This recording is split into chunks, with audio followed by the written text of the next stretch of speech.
మొన్న ఇన్‌స్టాలో ఒక పోస్ట్ పెట్టారు. మన కర్మ అంటూ మళ్ళీ డిలీట్ చేశారు. ఏంటి? దేనిపైన? ఎవరిపైన సార్ అది? నేనేం డిలీట్ చేయలేదండి. ఉంచారా? అలానే ఉంది. 1 అవర్ తర్వాత 1 డే తర్వాత పోతుందది. వన్ డే తర్వాత. ఎందుకు సార్? అంటే అలా పెట్టడానికి కారణం ఏంటి?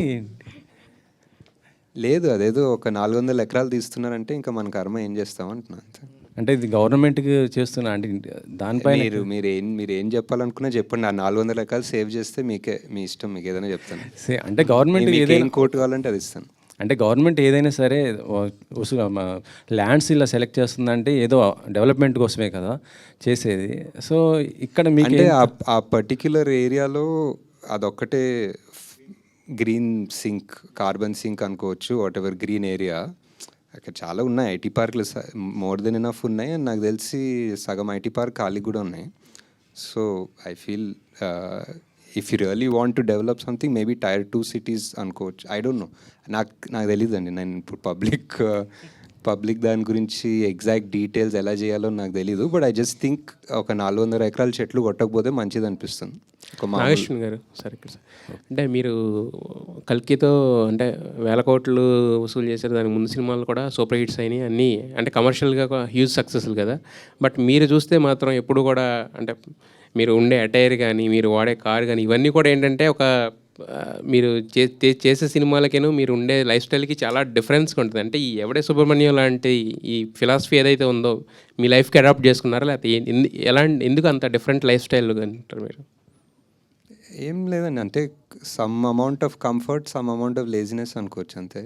రెండు కలిపి ఉంటే అలా ఉంది. And I don't like to waste things, అంటే ఊరికే ఎక్కువ తీసుకొని వాడకుండా పెట్టుకోవడం. ఇందాక మేకింగ్ వీడియోలో కూడా అక్కడ ప్రియాంక గారు చెప్తున్నారు 3 days అసలు కెమెరానే తీయలేదు మేము అని చెప్పేసి. అంటే ఇలాంటి అంటే డిఫికల్ట్ స్క్రిప్ట్ ఫస్ట్ సినిమాకే రాసుకోవడం అనేది కొంచెం అంటే కొంచెం హార్డ్ జాబ్ కదా. సో అనుకుని రాసుకున్నారా లేదంటే? లేదు, డెఫినెట్లీ అనుకునే రాసుకున్నాము.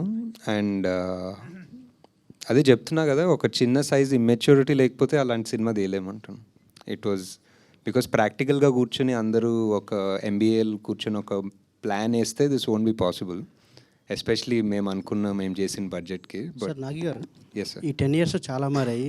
మీరు అప్పుడు ఫస్ట్ మూవీ డైరెక్టర్, ఇప్పుడు కల్కి లాంటి పెద్ద ప్రాజెక్టు డైరెక్టర్. మీరు ఈ 10 years ఎంత ఏదైనా మీరు సక్సెస్ఫుల్ డైరెక్టర్, ఒక స్టార్ డైరెక్టర్ అయినా కానీ ఇంకా మీరు ఆ సింప్లిసిటీ ఇంతకుముందు అడిగినట్టు ఆ సింప్లిసిటీ ఎట్లా కంటిన్యూ చేయగలుగుతారు అన్నారు. నేను అదే లేజినెస్ మీట్స్ కంఫర్ట్ అని చెప్పాను.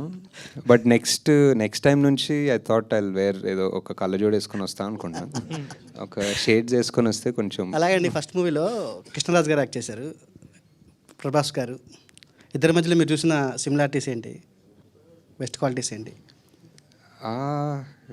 చాలా, అంటే కృష్ణరాజు గారు వాజ్ ఆల్మోస్ట్ లైక్ ఒక టీచర్ ఫిగర్ లాగా నాకు first cinema.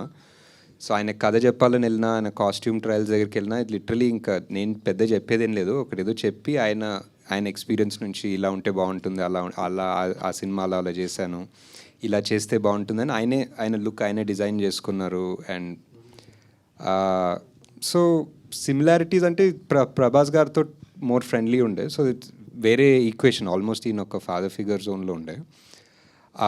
But one similarity ఏంటంటే 2 రోజులు షూట్ చేసాం అనుకుంటా సార్ తోటి, అండ్ 2 రోజులు ఆయన యూనిట్కి ఫుడ్ పెట్టారు బేసిక్లీ. సో అది చాలా సిమిలర్.